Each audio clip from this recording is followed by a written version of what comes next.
السلام علیکم ورحمۃ اللہ وبرکاتہ۔ امید کرتا ہوں دوستو آپ تمام حضرات خیریت سے ہوں گے۔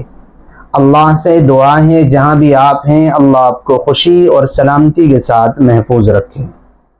کیا کیپ والی یا جس کو کون والی مہندی کہتے ہیں اس مہندی کا لگانا جائز ہے؟ اور اگر وہ مہندی ہاتھ پیر پر لگی ہوئی ہو تو کیا اس مہندی کے لگے ہونے کی صورت میں وضو غسل ہو جاتا ہے؟ یعنی آدمی پاک ہو جاتا ہے یا نہیں؟ اگر پاک ہو جاتا ہے تو پھر تو کوئی مسئلہ ہی نہیں، اور اگر پاک نہیں ہوتا تو پھر وضو غسل بھی نہیں ہوگا۔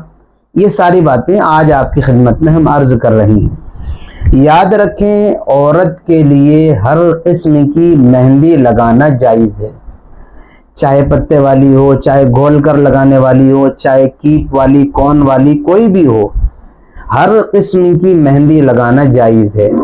بس اتنی بات کا خیال رکھنا ضروری ہے کہ اس مہندی میں کوئی ناپاک چیز شامل نہ ہو۔ اگر مہندی میں کوئی ناپاک چیز شامل ہو، ناپاک چیز ملی ہوئی ہو، تو ایسی مہندی لگانا جائز نہیں ہے۔ اور ایسی مہندی اگر لگی ہوئی ہوگی تو پھر اس کے لگے ہونے کی صورت میں وضو اور غسل بھی نہیں ہوگا، اور جب وضو اور غسل نہیں ہوگا تو پھر نماز بھی نہیں ہوگی، وہ ہمیشہ ناپاک رہے گی جب تک وہ مہندی لگی رہے گی، اور ناپاکی کی حالت میں نماز نہیں ہوتی ہے۔ بہت سارے لوگوں کے ذہن میں اور ہماری بہت سی بہنوں کے دلوں میں یہ ڈاؤٹ رہتا ہے کہ کیپ والی، کون والی جو مہندی ہوتی ہے، وہ مہندی چند دنوں کے بعد چھٹنے لگتی ہے، پپڑی سی اس کی ہٹنے لگتی ہے، اور بہت سارے لوگ کہتے ہیں کہ چونکہ وہ پپڑیاں اس کی جم جاتی ہیں اور چند دنوں کے بعد وہ پپڑیاں چھٹنے بھی لگتی ہیں، اس لیے اس مہندی کو لگا کر کے وضو نہیں ہوگا، غسل نہیں ہوگا، اور جب وضو اور غسل نہیں ہوگا تو نماز بھی نہیں ہوگی۔ یہ غلط مشہور ہے۔ وہ جو کیپ والی، کون والی مہندی ہاتھ یا پاؤں پر لگی رہتی ہے اور اس کی وجہ سے چند دنوں کے بعد وہ جو پپڑی کی طرح چھٹنے لگتی ہے، وہ پپڑی وضو اور غسل میں رکاوٹ نہیں بنتی ہے۔ وضو اور غسل میں رکاوٹ وہ پپڑی بنتی ہے جو پانی پہنچنے سے روک رہی ہو، کھال تک اسکین نہ بھیگنے دے رہی ہو۔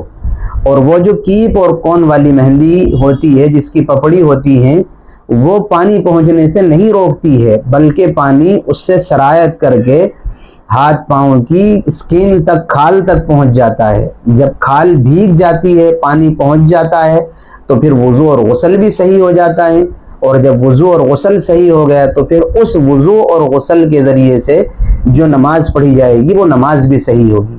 اس لیے ہماری بہت ساری بہنوں کے دل میں کسی نے یہ ڈاؤٹ ڈال رکھا ہے، مجھ سے بھی کئی نے معلوم کیا ہے کہ وہ چونکہ پپڑی چھٹتی ہیں اس لیے اس کی وجہ سے وضو غسل نہیں ہوتا، اور جب وہ وضو اور غسل نہیں ہوتا تو پھر نماز بھی نہیں ہوگی۔ یاد رکھیں، یقیناً اگر پپڑی جمی ہوئی ہے اور اس پپڑی کی وجہ سے پانی نہیں پہنچ رہا ہے تو پھر وضو غسل نہیں ہوگا، لیکن کیپ اور کون والی مہندی چاہے جو ہو، اس کی پپڑی ایسی نہیں ہوتی جو پانی پہنچنے سے کھال تک روک رہی ہو۔